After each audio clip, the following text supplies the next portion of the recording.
bonsoir à toutes et à tous et bienvenue dans cette nouvelle édition de votre journal de 15 heures. Voici tout de suite les titres de l'actualité de ce 15 heures.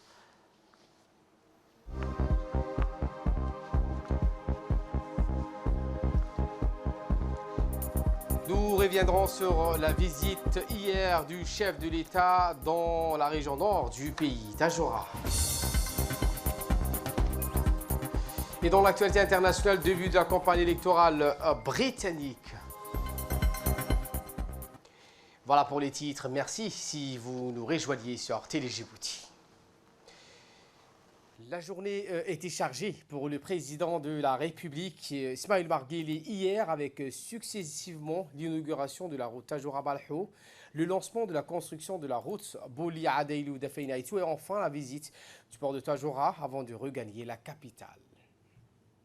Le numéro 1 djiboutien est arrivé en premier à Dora pour l'inauguration de la route Tadjoura-Balho où les forces armées présentes à Tadjoura sous les ordres du colonel Ali Chehim lui ont réservé un accueil chaleureux avec plus que symbolique, un piquet d'honneur et fanfare, tous dans le même rythme. La population a accueilli également le chef de l'État et la délégation qui l'accompagnait.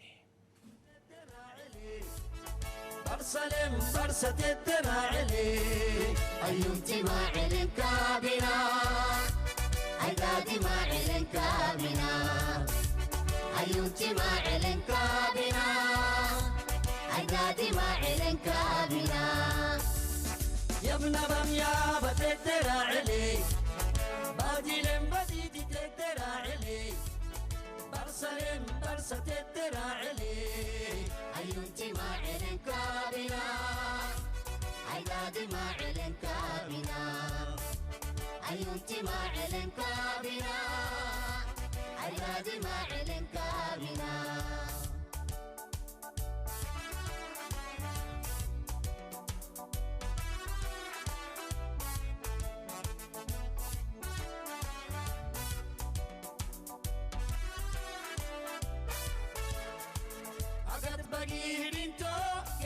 سنكباي مدينك حولم ننسمع دينو أقد بقي بنتو كرسك سنكباي.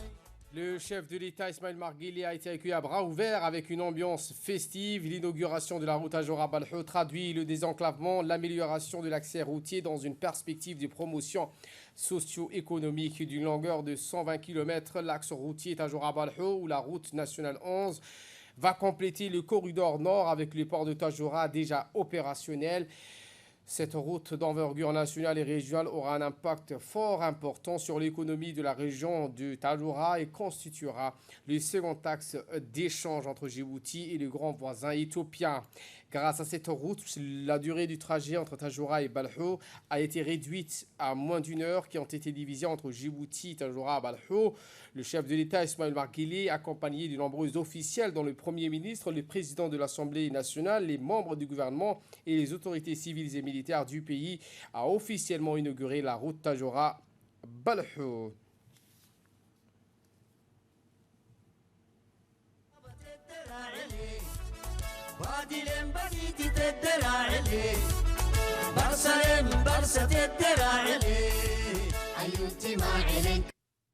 Donc après Dora, le chef de l'État a lancé la grande cérémonie de la route reliant Boli, Adeilou et Dafeinaïtou, longue de 31 km. Ces voies vont désenclaver la grande région de Waima et facilitera la circulation des biens et des personnes et le transport des produits agricoles vers les marchés urbains. Eh bien, l'inauguration de la route retransmise en direct hier sur la radio-télévision de Djibouti a vu la présence de nombreuses personnalités et des officiels du pays, dont des membres du gouvernement et des autorités civiles et militaires. Dans les réactions que nous avons recueillies, les participants donc ont souligné l'impact positif de la route Tadjoura-Balho. Nous reviendrons donc en images sur ces différentes réactions. Eh bien, en marge de la cérémonie inaugurale de la route Tadjoura-Balho, le ministre de la Santé, Mohamed Warsama Diriye, a effectué une visite d'inspection dans les postes de santé de Balho, qui a récemment bénéficié d'une rénovation complète couplé par un rehaussement de sa capacité d'accueil et de sa prise en charge. Doté d'éclairage solaire, le poste de santé de Balho est mieux outillé afin de répondre à la hausse prévisionnelle de la fréquentation résultant de l'afflux inhérent à l'ouverture de cette nouvelle route. Accompagné de ses collègues, en l'occurrence le ministre du Travail chargé de la réforme de l'administration, Isman Ibrahim Roblé, le secrétaire d'État à la jeunesse et au sport, Hassan Mohamed Kamil, le ministre de la Santé, Mohamed Ouassama Dirié, a supervisé le lancement de la plateforme DHIS2 à Balho qui, grâce à la connexion haut débit, permet d'effectuer le transfert sécurisé des données statistiques en temps réel. Le directeur par intérim de la direction de l'information, M. Chehim Ibrahim, a souligné sur nos ondes que le ministère de la Santé a entrepris plusieurs activités de modernisation de son système d'information sanitaire. Écoutons. Le se trouve dans la région nord. On va dire qu'on est à la frontière de la République de Djibouti. Et là, aujourd'hui, nous avons installé le DHIS2 à Balho, un poste vraiment éloigné, pour vous montrer que quand il y a connexion Internet, nous avons la possibilité de mettre en place une plateforme qui nous permet d'avoir des données en temps réel. Ceci, justement, les statistiques sanitaires est une priorité car c'est l'outil de la prise de décision au niveau du ministère de la Santé. Dans le temps, nous avions des recherches. Autre actualité de ce 15h, le Premier ministre Abdelkader Kamil Mahamad a reçu ce jeudi au Salon d'honneur de la primature le nouveau représentant de la délégation de l'Union européenne et auprès de l'IGAD à Djibouti, Aïdan Ouara. Au cours de cette audience, le Premier ministre a d'abord salué le diplomate et a souhaité la bienvenue sur le sol djiboutien. Rappelons que le diplomate de l'Union européenne est en poste à Djibouti depuis le 15 septembre dernier. Les deux hommes ont par la suite abordé de manière conviviale des sujets globaux tels que les perspectives de coopération bilatérale. Autre actualité, le ministre des Affaires étrangères et de la coopération internationale, Mahmoud Ali Youssouf, a coprésidé ce matin avec l'ambassadeur de France à Djibouti, Arnaud, la cérémonie de lancement de la première formation à distance du Master 2 en stratégie internationale, géopolitique et perspective. Formation dont bénéficieront 12 cadres du ministère et dispensée par l'IRIS, l'Institut français des relations internationales et stratégiques, et ce, en partenariat avec l'Institut des études diplomatiques et stratégiques du ministère des Affaires étrangères. Ont pris part à cette cérémonie côté djiboutien le directeur de l'Institut des études diplomatiques, le directeur des relations bilatérales et le directeur de la communication, ainsi que les bénéficiaires de la formation. Côté français, le premier conseiller de l'ambassade de France, le directeur de l'Institut français des Arthur Rimbaud, ainsi que le conseiller de coopération ont participé à cette cérémonie. Dans son intervention, l'ambassadeur de France a félicité le partenariat entre l'IRIS et l'Institut des études diplomatiques. Écoutons M. Megak, directeur général de l'Institut des études diplomatiques, pour plus amples explications. Troisième cycle. Le deuxième symbole, c'est la coopération française qui les finance. On espère que cette coopération va se poursuivre et s'amplifier parce que Djibouti est un pays francophone. Et je crois que le rôle de la France, la coopération française, a toute sa place. Je voudrais aussi féliciter les heureux admis. Je sais que les conditions n'étaient pas faciles, il y avait des conditions à remplir. Et je les félicite, admis à ce programme de formation, et de leur demander de vous engager, car l'avenir est devant vous. Et il est important de parfaire votre cursus universitaire avec l'expérience ici que vous avez eue dans vos fonctions. De son côté, l'ambassadeur de France s'est réjoui du lancement de cette première formation et a saisi l'occasion pour souligner l'excellence des relations de coopération fructueuses existant entre la France et la République de Djibouti. La cérémonie de ce matin est très importante puisqu'elle constitue le lancement officiel de la formation Master 2, Analyse et Stratégie internationale, au profit des cadres des différents ministères régaliens de la République de Djibouti. Cette formation à distance est opérée, comme vous le savez, par l'IRIS, un think tank et centre de formation français de renommée mondiale.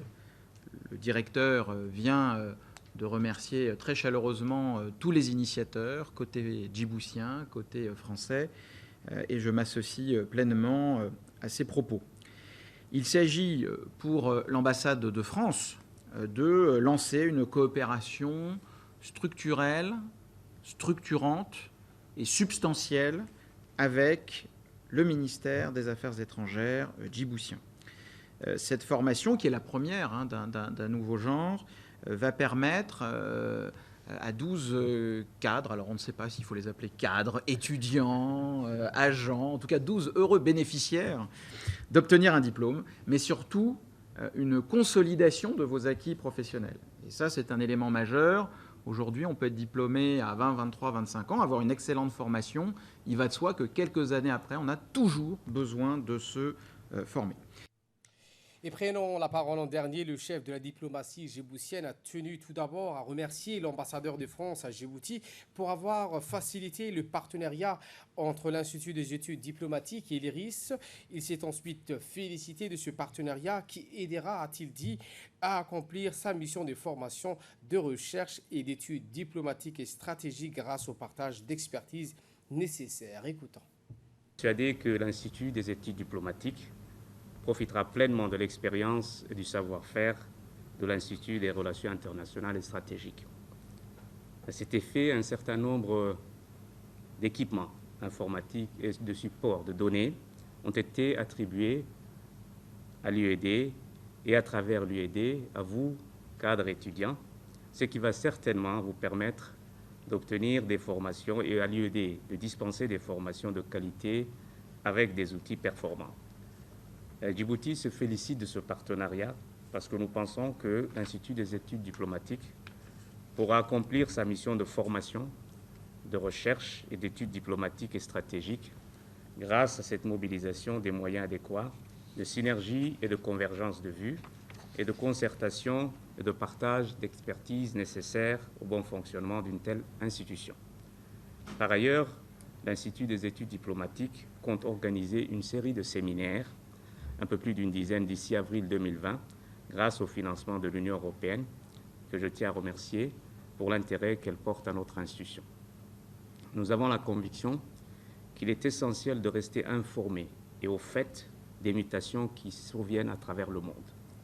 L'échange de connaissances et de données fiables dans tous les secteurs de la vie économique, politique et diplomatique aiguise notre perception du monde et affine surtout notre approche et nos stratégies de lutte contre les grands fléaux des temps modernes. L'extrémisme violent sur fond de pauvreté et de chômage des jeunes, l'environnement et les impacts des changements climatiques, ainsi que les crises politiques et les instabilités durables que cela provoque sont autant de défis que nous devons surmonter dans notre sous-région. C'est l'heure de l'appel à la prière à la Asr. Je vous retrouve dans quelques instants pour la suite du journal. L'actualité de ce 15h, c'est aussi cette délégation koweïtienne du ministère des Affaires sociales qui séjourne à Djibouti depuis ce dimanche 3 novembre dans le cadre d'un partenariat entre le ministère de la Femme et de la Famille de Djibouti et le ministère des Affaires sociales du Koweït suite à la visite officielle de Madame la ministre Moumina Ahmed Hassan. Aujourd'hui, cette délégation conduite par Houda Salih, directrice des ONG, après le départ de M. Abdelaziz Abdussalam, secrétaire général du ministère des Affaires sociales du Koweït, accompagné de Madame la ministre de la Femme et de la Famille, Moumina Ahmed Hassan, a visité tout d'abord la pouponnière d'Ariel. La délégation a été accueillie par Madame Safia, directrice de ce centre. Elle a pu visiter les chambres des enfants, l'infirmerie, la crèche, le bâtiment qui est au stade de finition pour l'extension de la pouponnière. Il faut savoir que la pouponnière était au départ destinée pour 30 enfants et aujourd'hui elle abrite le triple. À la fin de la visite, Houda Saleh a salué les réalisations de la première dame et présidente de l'UNFD, Mme Khadra Mahmoud Haïd, et a souhaité un bon succès à ce centre. La délégation conduite par la ministre de la Femme et de la Famille s'est rendue au siège de l'Union nationale des femmes djiboutiennes, l'UNFD, où elle a été accueillie par la vice-présidente de l'UNFD, Mme Hassan Hamad Bedil. ses collaborateurs et des femmes parlementaires. Ensuite, une prise de contact avec tous les invités et délégations. Ils ont visité la cellule d'écoute des responsables de la cellule pour expliquer la délégation, les missions et les tâches qu'effectue la cellule. Elle a ensuite visité les salles de cours, la garderie, les formations en couture, en cuisine. Après cette visite guidée, la délégation s'est rendue à la pouponnière d'Ariel, où ils ont pu voir donc l'extension de la pouponnière. Il faut savoir que cette pouponnière est la réalisation de la première dame et présidente de l'UNFD. Eh bien, cette délégation a eu une réunion de présentation pour terminer à l'UNFD sous le leadership dans l'émancipation de la femme par le biais des formations et la lutte contre les mutilations génitales féminines. Cette même délégation koweïtienne du ministère des Affaires sociales a visité, donc, dirigée par Mme Houda Saleh, directrice des ONG, s'est allée s'enquérir sur l'état d'avancement des travaux de l'Institut des formations des prédicateurs. Après le départ de M. Abdelaziz Abdou Salam, cette délégation a visité la cité Nassib, où ils furent accueillis par le secrétaire général de l'UNFD, Fatouma Moussa, les représentants du ministère de la Femme et de la Famille. À la fin de cette visite, la délégation a tenu une réunion au sein de l'antenne UNFD avec la population, y ont pris part la secrétaire générale de l'UNFD et des représentants du ministère de la Femme et de la Famille.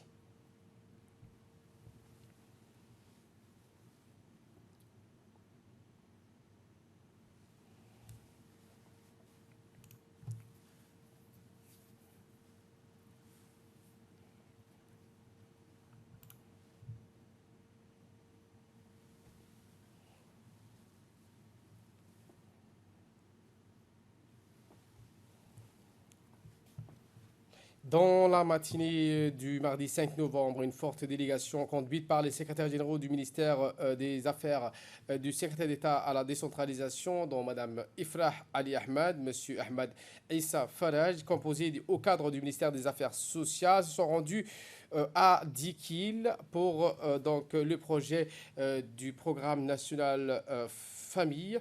Il est à noter que le comité régional du PNSF, présidé par le préfet Adan Dalal Moussa, le président du conseil régional, Abdelrahman Younis Saleh, était composé du sous-préfet de Mouloud et d'Assaïla, le vice-président du conseil régional, le Okal, de la région de l'Unité. Les discussions ont par ailleurs été concernées les prochaines étapes quant à l'extension du programme national Solidarité Famine dans les localités de cette région, la préparation du déroulement des missions de ciblage des bénéficiaires qui se déroulera dans la région du 5 au 18 novembre de cette année.